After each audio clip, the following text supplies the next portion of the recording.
우리 살아생전에 한국 교회에서 인공지능 때문에 목회자가 없어지는 거는 목회자가 싹 사라지는 거지. 목회자가 싹 사라지는 거지. 뭐 우리가 이제 CTV라는 기독 채널에서 하는 이야기이긴 하지만 꼭 교회 안에서 종교적인 영역에서 얘기하지 않더라도 우리는 전부 다 사회에서 살아가는데 사회에서 살아갈 때 이걸 거부하고 살아간다는 것은 굉장히 도태되는 일일 수밖에. 또 다른 오해 중에 하나가 산업혁명을 일으킬 만한 강력한 인류의 문명의 한 획을 바꿀 만한 기술들은 그 태생적으로 파괴적이라는 게 붙어요. 디스트럭티브. 근데 그 파괴적이라는 말은 뭐 사람을 죽인다는 얘기가 아니고 기존에 우리가 알고 있던 질서, 규칙, 규범, 상식을 전부 다 깨고 제로 그라운드를 만든다는 그치. 거거든요. 그러면서 새로운 판을 만든다는 건데 인공지능이 지금 그런 어떤 단어가 붙는 거예요. 그러다 보니까 가장 많이 우리에게 접하는 거는 직업의 문제야. 직업의 문제야. 그래서 계속 지금 나오는 얘기가 인공지능이 막 가면 이 직업 없어지고 그래서 막 얘기고 심지어 어디까지 나오면 현존하는 지역의 99.9%가 사라진다. 근데 오케이 거기까지는 괜찮은데 또 문제가 뭐냐면 거기서 또 비논리적 비약이 나와요. 그래서 나중에는 인간이 99.9%가 좋은 일자리 없이 산다. 이거는 너무 비약적인 거야. 근데 중요한 건 뭐냐면 그래서 많은 사람들이 이렇게 물어봐요. 직업의 대소멸이 온다. 미래학자로 말씀드리는데 직업의 대소멸이 아니에요. 직업의 대변화. 직업의 대변화, 대전환 이게 더 맞는 거예요. 왜냐하면 새로운 기술이 나오면 인공지능이 아무리 파괴적이라도 현존하는 우리 직업들 중에서 99.9%를 없애지 않아요. 이 얘기까지 가면 너무 가. 오케이, 갔는데 여기 말이 나왔으니까 일단 간단하게 설명을 드리면 간단하게 현존하는 직업 중에서 한 1, 20%는 진짜 없어져. 그래서 8, 90%는 그대로 남는단 말이에요. 남는데 왜 제가 대소멸이라고 안 하고 대전환이냐면 일단 8, 90% 남기 때문에. 두 번째, 대전야라는 말은 8, 90% 그대로 남는데 일하는 방식이 달라져요. 일하는 방식이 달라지는 거예요. 그래서 대전환이라고 그러는 거야. 그래서 그 일하는 방식을 새로운 방식을 내가 받아들이지 않는 사람은 그 일자리에서 퇴출을 당하는 거죠.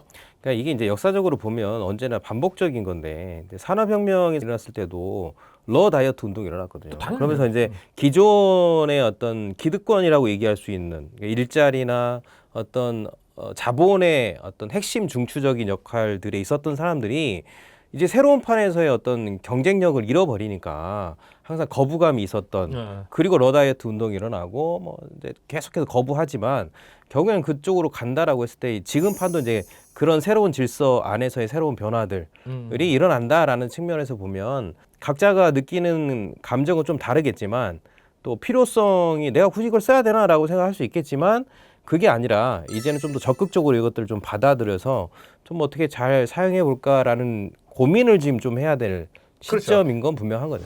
그러니까 내가 왜 직업 얘기를 꺼냈냐면 교회를 들어오면 생성인공지능이 나오면서 교회에서 뭐냐면 목회자가 없어지는 것 아니느냐. 목회자가 없어지는 것 아니느냐. 그래서 성도들 중에서 그럼 우리는 인공지능 목사님의 설교를 들어야 되느냐. 이렇게 얘기를 하거든요. 그래서 뭐 목사님이 없어지네 안 없어지네 뭐 혹은 뭐 성직자는 뭐 여러 이유들 때문에 끝까지 살아날 직업이나 뭐 이런 얘기가 너무 많다는 거예요. 그 얘기를 하는 게 내 생각에는 목회자의 역할을 너무 제한적으로 생각하는 어떤 측면들이 있기 때문인가. 그렇죠. 그러니까 첫 번째 이유가 그거고. 그러니까 설교를 해야 된다라는 것을 굉장히 뭐 중요한 일이지만 굉장히 중요한 일이지만 그게 전부인 것처럼 생각하는 우리 살아생전에 한국 교회에서 인공지능 때문에 목회자가 없어지는 거는 목회자가 절대 일어나지도 않고. 한국만뿐만 아니라 세계적으로 전 마찬가지예요. 세계적으로. 그리고 인공지능 때문에 목회자가 대체돼서 목사님들이 어떤 그 사역의 자리를 잃는 것보다 한국 교회 자체가 지금 교회의 어떤 영적인 혹은 교회담을 잃어버려서 목회자나 교회가 사라지는 침체. 침체. 그게 더 빨라요. 빠른 거예요. 그게 더 빨라요. 더 빨라. 그러니까 여기에 비하면 그러니까 이거 너무 과다한 그리고 잘못된 영화를 너무 많이 봤다니까. 그러니까 그래서 그게 꼭 목회자뿐만 아니라 다른 직업도 마찬가지다라는 거예요. 대신 이건 있죠. 목회자가 목회를 하고 선교 사역을 하고 하는 데 있어서의 어떤 방식, 범위 이런 것에 좀 변화는 있죠. 예를 들면 이런 거예요. 제가 젊었을 때에 뭐 20대에 저도 이제 전도사 생활 쭉 했으니까 그때의 부교육자 그러면 어떤 부교육자를 뽑았냐라고 했을 때 저는 이제 한글 첫 번째 출시 세대거든요. 제가 아리아 한글을 처음 나올 때 했는데 아리아 한글 정말 잘했어. 근데 그때 제가 그것을 초창기에 나서 그걸 잘했다라는 것이 제가 교회 부교육자로 이력서를 쓸 때 굉장히 어드밴티지를 받거든요. 그런 것처럼 시간이 지나서 어떻게 되면 그 다음에는 뭐가 있냐면 홈페이지를 잘 만들어야 돼. 뭐 예를 들면 교회가 홈페이지가 막 있고 인터넷 사역을 하니까 그 전에는 운전 있어. 운전. 그렇죠. 운전도 그렇고. 스타렉스를 운전할 수 있냐? 그럼 코로나 때는 어떻게 됐어? 방송을 잘해야 돼. 유튜브부터.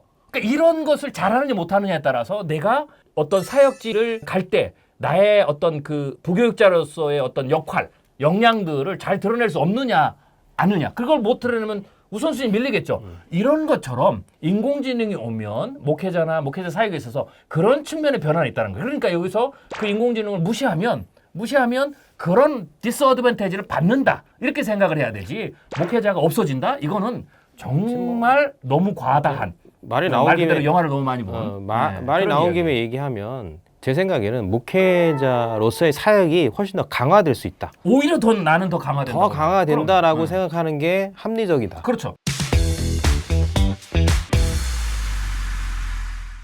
유명한 미래학자 존 나이스비치가 계속해서 얘기했던 게 뭐냐면 하이터치를 얘기했어요. 기술이 고도로 발달할수록 사람은 본능적으로 인간과 인간, 페이스 투 페이스의 하이터치를 원하거든요.